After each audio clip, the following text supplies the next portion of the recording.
Well, hey there folks, welcome back once again to the Hop House. It's Eddie here and it's time for another beer review. It's another virgin beer review actually. And it's a virgin brewery, which I've not even heard of until about maybe a week, 2 weeks ago. So I'm a little excited. Now, if you have just found us here on YouTube, welcome along to the Hop House. We're called that because we like hoppy beer and we like house music. If you like either of those or both, give us one of those, give us a like, share, subscribe to this channel. Okay, so I went to a local store in Telford in Wellington called Anthony's of Wellington. Fantastic place. If you're in the Telford or Shropshire area, or you're going to be going to Wellington in Telford, go and check Anthony's out. Basically, it was a little butcher's that was further up the road. It's moved into bigger premises, but not only is it a butcher's, it's like a farm shop now, so there's local other produce. But it has a section at the back full of like Shropshire beers, Shropshire real ales, and a bit of canned craft beer as well. So it was a great find for me to go there. And I was chatting to one of the blokes that works there, and he was ever so kind enough to actually gift me a couple of beers. And he's like, I tell you what, this is a brand new brewery. Why don't you take these two beers of theirs, review them, tell us what you think, and just give us a shout out on the video. So quite happily, so thank you very much to Anthony's of Wellington, and I'll show you what I'm going to review. So it's a new brewery. This has just come out of my fridge, so it is a bit cold. It's Noble Craft Brewing, and it's their Noble Kingdom. It's a pale ale, coming in at 4.4% ABV in a 500 milliliter bottle. Sort of a stubby, almost Shepherd Neame type bottle, isn't it? Now, these are based in a town called Market Drayton. There's a bottle cap, just plain purple bottle cap. Yeah, Market Drayton, they're sort of northeast that way to me, to you guys it'd be that way, I guess. Yeah, northeast of the Shropshire County, bordering on Staffordshire. And these guys, I don't think they've been set up that long, so this is sort of a brand new to them. It's got a date on it there of November 2022, so it's quite nice and fresh. Should we get it out in the glass? Yeah, really nice to see some new breweries. There's a couple of others in there that I hadn't heard of. So I am going to be going back to Anthony's of Wellington because I'm going to take on Scott and Wonder's bottle shop challenge, and I think that's the place I'm going to go. There's quite a bit of CO2 release on the opening of this bad boy. And look at that. Look at that. Quite a lot of carbonation in it. It's clearing up nicely. There is a bit of haze there. Lovely head on it. This glass doesn't usually give head. I can smell it from here as well. Lovely. I don't think that's a chilled haze. I think that is actually a hazy beer. So it may well be that it's unfiltered and unfined.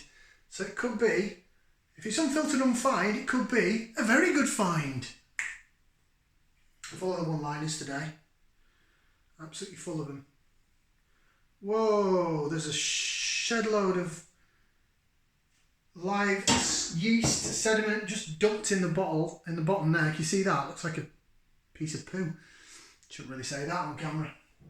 It's not, it's yeast, it's sediment. Bottle conditioned beer. Fantastic, we like that. Some people say you're not supposed to put that little bit of yeast in there, but I'm like, hey ho, I'm all about the flavour, baby. But it looks, it's like a bit of rock at the bottom. You see it? It chucked out the bottle there. It's sort of decomposing as we speak. But it's hella hazy now. Look at that. Wow. I'm actually quite excited. Right, should we go for some aromas? I got a smile on my face. This could be a corking find. Right.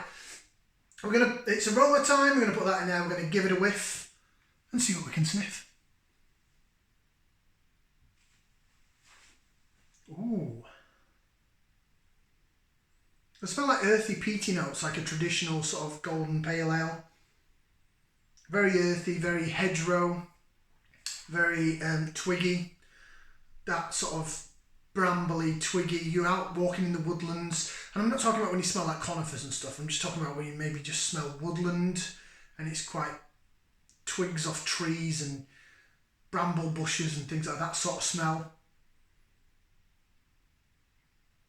Getting some lemon and lime notes from it as well.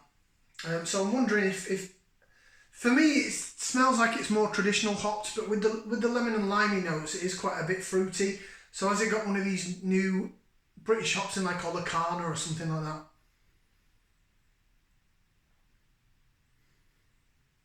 It smells really nice, and I can't believe how hazy it is. And where's that big dump of stuff? Oh, I think it's sort of dissolved. Oh, it's no longer at the bottom of my glass. Ooh. Right, let's give it a try. So we're going to bottoms up and down the hatch.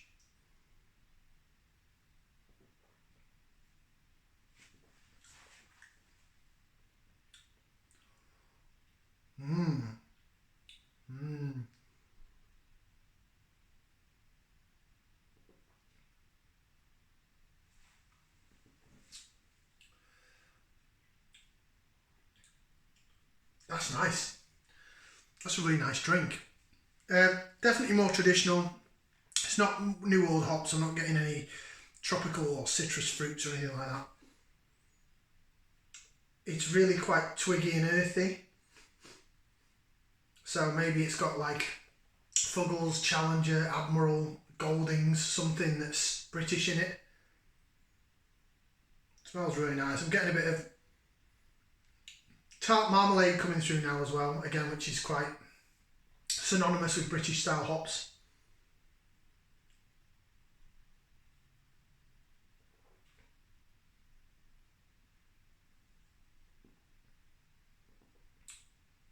Really nice mouthfeel. Tell it's bottle conditioned. It's got the kind of body and mouthfeel that you'd expect from a cask beer, and that's what happens when you bottle condition your beers. Hobson's are really good at it. Bar the Twisted Spire, the other ones I've had of Hobson's have all been bottle conditioned. It clings to the side of your mouth really nicely. It coats well. It's just like going into a pub and ordering a pint of ham pulled, a pint of cask. It's got that sort of feel to it. It's really nice. Right, let's do some laser vision, although it is quite cold, but it's hazy as hell anyway. So do a bit of laser vision, we'll see how it jigs around in the glass, and then I'll run through some more flavours. So that's how it jigs, jig, jig, jig, jig, jig, jig, jig. Look at that. Look at that. And if we do that, oh wow. Oh yeah.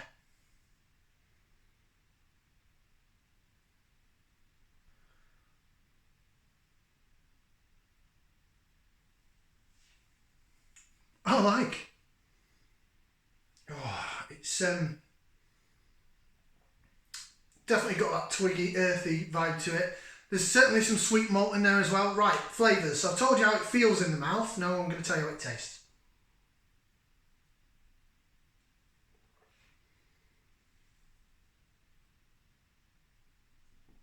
Well, when I say I'm going to tell you how it tastes, I'm basically picking up what I'm getting. I'm no expert, like I say. Really quaffable, really nice drink. It is quite sweet. A sweetness down the middle of the tongue. Almost picking up like a sweet apricot / honey vibe. Down the sides of the tongue is that twiggy bitterness. The twiggy bitterness is definitely on the aftertaste. It tastes like you've just picked up some twigs in a forest or some dock leaves or something, and you've sort of left a dryness in your mouth afterwards. Earthy, dry. I mean, hops are those kind of plants really. They grow on vines, don't they?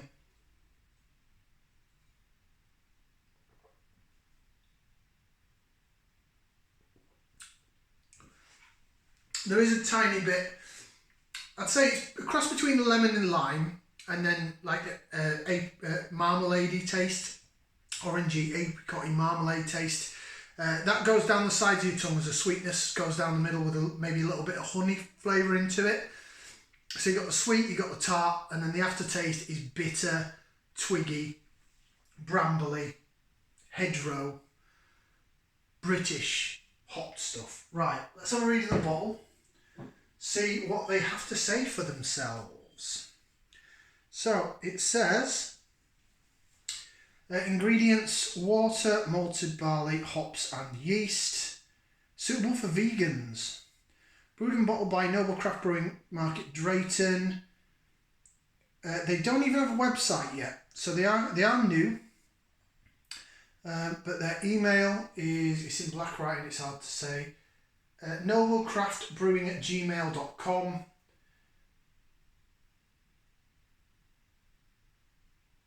Sorry, that writing there is black writing on a purple background. I'm trying to read it under this light, so apologies if I'm turning my head away from the camera. I think I'm going to struggle. I think it gives us a description as well, which is a shame.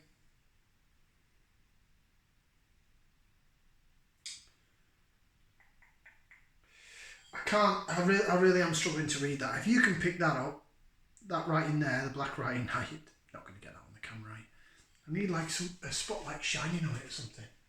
Right.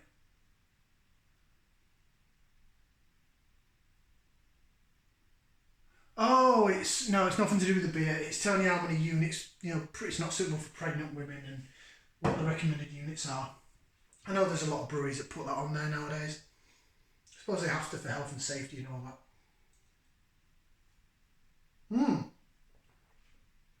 I keep going back for more. It's a good solid start for Noble Craft Brewing. Noble Kingdom. I'm not just saying that because I got this for free. Thank you once again to Anthony's of Wellington. Very generous of you, and I really appreciate it. I really do. I'm going to be coming back to your shop very soon.